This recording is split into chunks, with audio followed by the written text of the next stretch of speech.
She brings wealth and health to her audience by tackling hot topics around substance use disorder, mental health and wellness. Her mission, vision, and goal are to help you heal from your past trauma, inspire you to transform your body, mind, and soul so you can live your best life. Your board-certified psychiatric mental health doctor, nurse practitioner, trauma care maestro, and media analyst, your life ambassador, best-selling author, TEDx talk speaker, CEO of Pool of Bethesda Psychiatric Health in Arizona. Let's all welcome Dr. Princess Fumi Hancock. Hello everyone, thank you so much for joining me. My name is Dr. Princess Fumi Hancock. Of course, some of you know me as the Princess of Suburbia. Others call me your compassionate trauma care maestro. Well, I wanted to talk to you this morning about something that it was just an idea that I've been kind of brewing in my brain for quite some time. But yesterday, when after working a hard day's job at the clinic, I decided to go back to watching just a little bit of TV because I have not been really impressed upon to watch TV lately. Okay, and many of you who are listening or watching me will probably know why. Oh, by the way, if you have not subscribed to my podcast, please find Tear the Veil. It's on every available platform that you can think of, iTunes, any available one, iHeartRadio, it's there. And if you want to watch the video version of it, of course, you can look for I Am Princess of Suburbia on YouTube. And then you can find the list of Tear the Veil, either Tear the Veil or Life Rehab TV. Either one, you're going to find me there. Okay, so thank you very much for subscribing. Thank you for commenting. I want to hear back from you what your thoughts are, because it actually encourages me to go further when I hear back from you, the viewers or the listeners. So as I was saying, so yesterday is certain, because I don't want to make this political. I want us to be focused not on the political aspect of what I want to talk about, but focus on the mental aspect, the psychiatry aspect, which is what I do. All right. So yesterday, a certain leader, a political leader, released a video of their intention to kind of run, to kind of solicit our participation in him seeking re-election. All right. So I sat there because I had not watched TV for a while. So I sat there and I was watching this, and he was so soothing, right? It was quiet. Yeah, it might have been boring, but it was soothing. It was just soothing. I don't necessarily have to agree with everything that person talked about, but it was soothing. The message was soothing. It was hopeful. It was inspiring. It gave hope where hope was lost. Then it was barely 5 minutes where another person, or persons, may I say, decided to respond to this particular leader. Well, they started talking about Armageddon in America. The video was talking about how things were being blown up here and there. It was showing how somebody's going to come and get you at your home. It was showing how they're going to take away your guns. It was just Armageddon. It was, and even as a psychiatric provider, I have to say that it elicited fear. It elicited pain. My heart rate was increased. Everything. It became anger, more of anger, more. And I began to sit back and I said, wow, if I was just an ordinary person, not somebody who was in psychiatry, if I was somebody who was unstable already, and I saw this video of all this boom, boom, boom, boom, boom, boom, all over the place.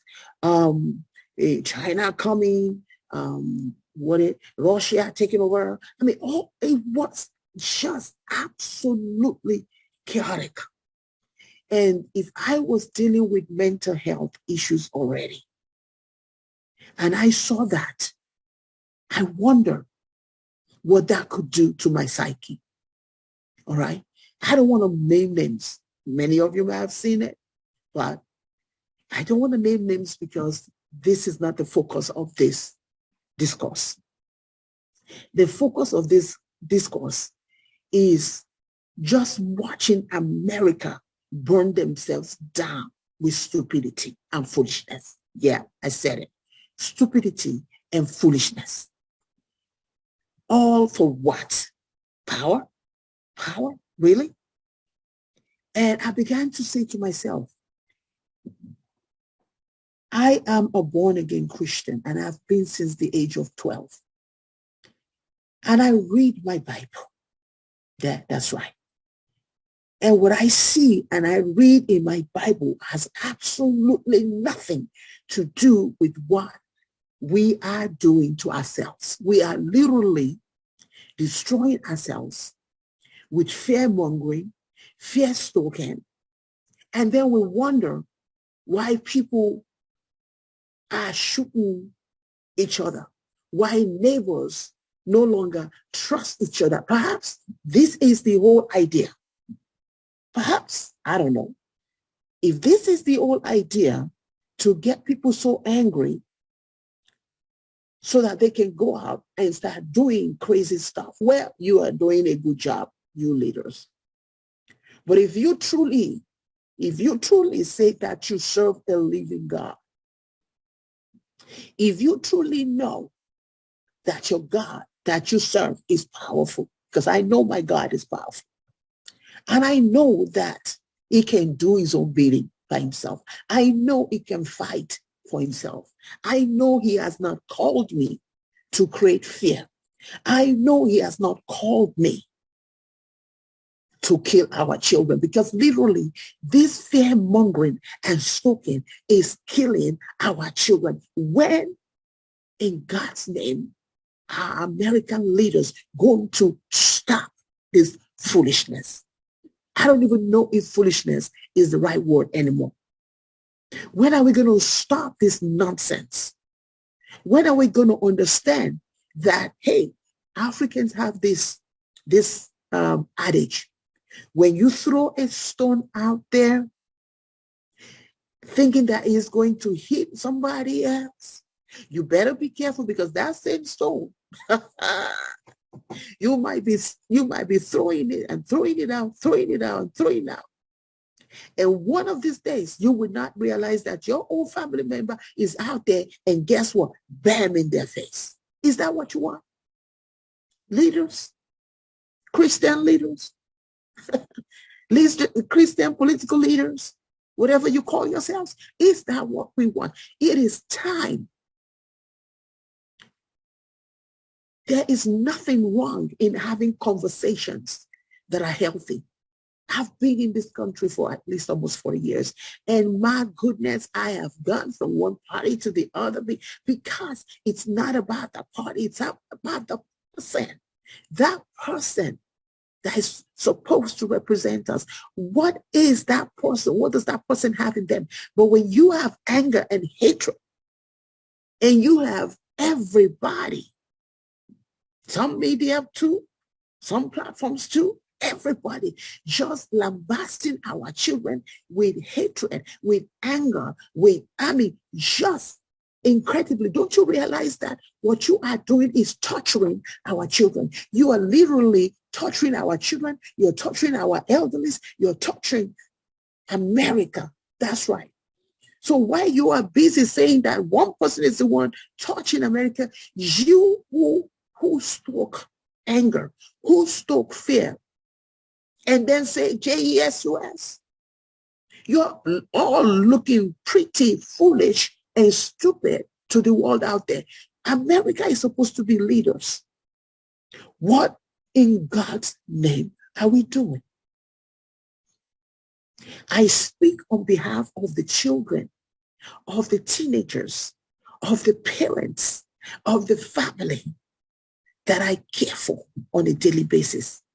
And what I see in psychiatry today, I don't think I've ever seen it. In my over 30 years of becoming a social worker, then a nurse, and then a doctor of nurse practice in psychiatry, I've never seen the rise. And yet we stoke it. We stoke it. And then turn around and say, oh, look at what's going on. Look at what's going on. Can we begin to have conversations that are civil to one another? Can we begin to show our children that we are adults? Because frankly, some of the children, most of the children that I take care of, they are more adults than what I see on a daily basis on the TV lately. They are more adults. They are speaking the truth. They are speaking their truth. Don't you understand it? When you start to stop fear, when you start to take away people's rights, all because you say you're doing it for Jesus, that Jesus ain't got nothing to do with that. That's just pure evil. I speak today on behalf of our children. And I say, again, I started by saying, this is not a political round. This has to do with psychiatry, because every little shooting, every little thing that we see out there, oh, mental health. Yes, mental health has a part of it, but do we also own a part of it? Every time you show all these things, every time you say all these lambastical things, every time you paint each other evil, every time you lie, you are showing a bad example to our children. And I bet many of you all have children, and they're watching. So if you think they're not watching, I have hope. I have hope in the Gen Zs. I have hope, but we need to help them. We need to help our children by first stopping this fear-mongering and this fear-stoking. So as we prepare for Mental Health Month moving forward, I hope that those of you who hear and watch this video will send this across. I hope that you will turn this into a viral moment, that somebody send it to a leader, send it to a political person. I don't care what political party. It is time we stop the craziness in America, because we are burning down America and we are burning down ourselves, because it ain't got nothing to do with inflation. Ain't got nothing to do with all that. Yes, we do have issues, but they are being resolved on a slow manner. Yeah, but it is not a license to now start lying to our people and our children. It is not a license to now start stoking fear. It is not a license. I know some of us just want power like nothing before, but at whose expense do we want this power? So I speak today, hoping that somebody, one leader, one political leader, one church leader, one leader will hear this message, will watch this message and repent first and just say, you know what? Our children is greater. They're worth saving than this power thirst path that I'm on. And the way that we do it, how do we do it? By sharing the truth in perfect love, in agape love, not in anger, not in hatred, not in pushing people to the wall and telling them they do not belong, because we are all God's children and we belong regardless of what might be going on with us. We belong here on this earth. And the only person who can take us out is him, Jesus, that you profess. Not you, not what you're doing. What you're doing is crazy.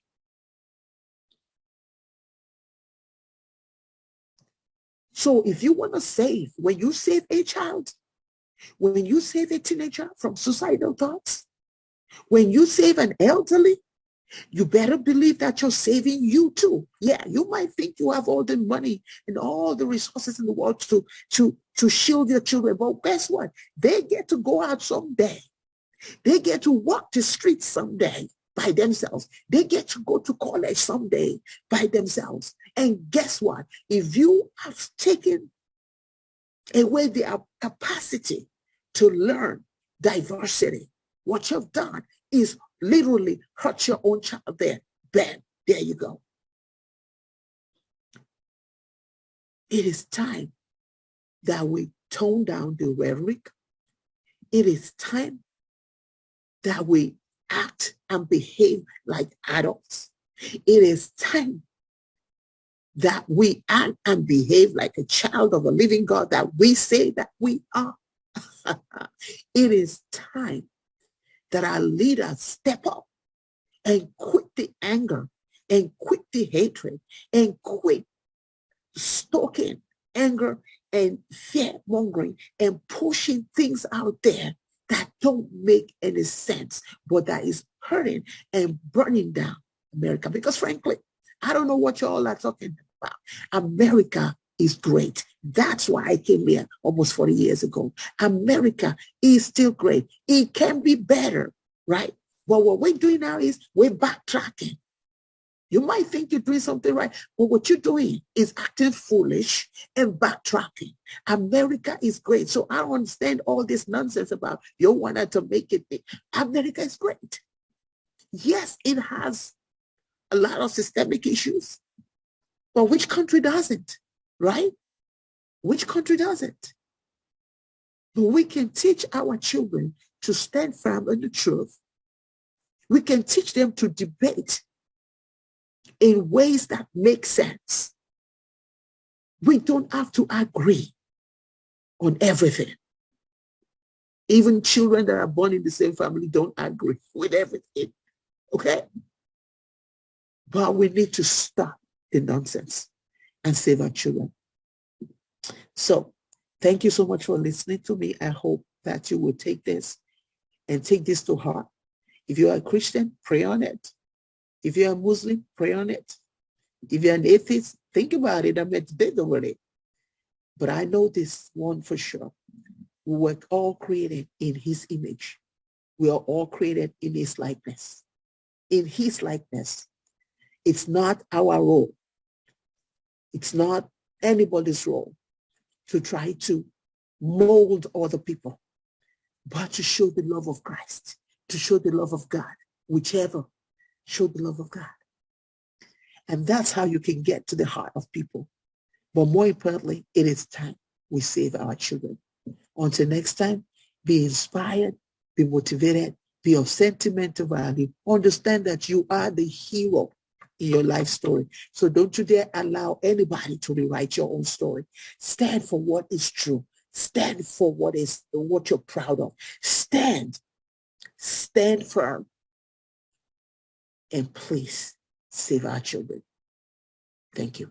Thank you for listening to Tear the Veil with Dr. Fumi. We hope you have enjoyed being a part of today's show and that we have helped you in shining. For further information, you can visit us at drfumi PsycDNP.com and pobpsychiatry.com. For further information,